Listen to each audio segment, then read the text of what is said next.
पुढची बातमी अजित पवारांच्या मृत्यूशी निगडीत आहे, मात्र राजकीय पद्धतीने। ज्या दिवशी अजित पवारांचं अपघाती निधन झालं त्याच दिवशी त्यांच्याच खात्यातल्या काही जणांनी मिळून 75 शाळांना अल्पसंख्याक दर्जाचं प्रमाणपत्र वाटलं। आता नेमकं हे मंत्रालयात करायची इच्छा कोणाची होती आणि अजित पवारांच्या निधनाच्याच दिवशी प्रशासकीय दुखवट्यामध्ये हेच एकमेव काम तातडीनं करण्यासाठी कुठले अधिकारी सरसावले हा प्रश्न उपस्थित होतोय। अधिकाऱ्यांनी या शाळांना अल्पसंख्याक प्रमाणपत्र वाटल्याचं प्रकरण उघडकीस आल्याच्या नंतर सर्वत्र खळबळ उडाली।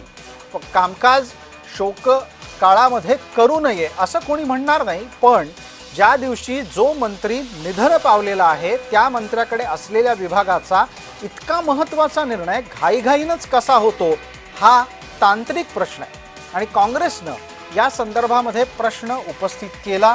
त्याला सरकारकडून उत्तर तात्पुरतं देण्यात आलंय। आपण पाहणार आहोत। 20 तारखेला दुपारनंतर 20 संस्थांना साधारण 75 प्रमाणपत्रांना अप्रूव्हल देण्यात आलेलं आणि 28, 29, 30 ह्या काळात 75 शाळांना प्रमाणपत्र देण्यात आलेली। आता एवढी घाई आणि एवढी गडबड कशाला केली? जर स्थगिती होती, त्या विभागाचेच मंत्री यांचं दुःख निधन झालेलं आणि त्यानंतर म्हणजे तुम्ही किती असंवेदनशील आहात, तर हे माध्यमातून आम्हाला सरकारसमोर आणायचं होतं, जनतेसमोर आणायचं होतं आणि आज हे प्रकरण आम्ही आणतोय आणि यांच्यावर कारवाई होणं खूप आवश्यक आहे। अधिकार हा जो आहे तो संबंधित विभागाचा आहे, त्याच्यावरती मी काही बोलणं उचित नाही। परंतु आज राजकीय टीका टिप्पणी करत असताना आणि माननीय अजितदादांच्या दुर्दैवी निधनाचं राजकारण काय म्हणजे पहिल्या दिवसापासून करतायत। मला वाटतं आपण राजकीय दृष्टिकोनातून या गोष्टीकडे न पाहता त्याचं व्यापक स्वरूप काय हे आपण देखील समजून घेतलं पाहिजे आणि त्यानंतर आपण बोललं पाहिजे।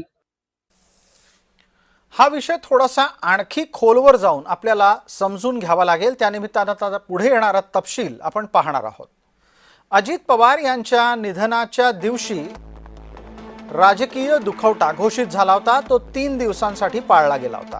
या राजकीय दुखवट्यामध्ये घाईघाईनं अल्पसंख्याक दर्जा प्रमाणपत्राचं वाटप झालं।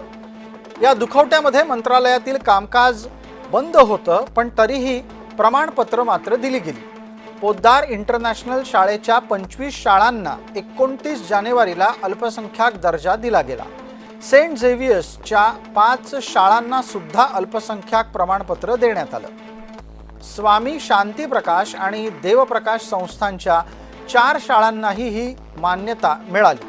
श्री माता कन्यका सेवा संस्थेच्या शाळेलाही अल्पसंख्याक दर्जा देण्यात आला। सेवादास महाराज शिक्षण प्रसारक मंडळाच्या शाळेलाही प्रमाणपत्र देण्यात आलं।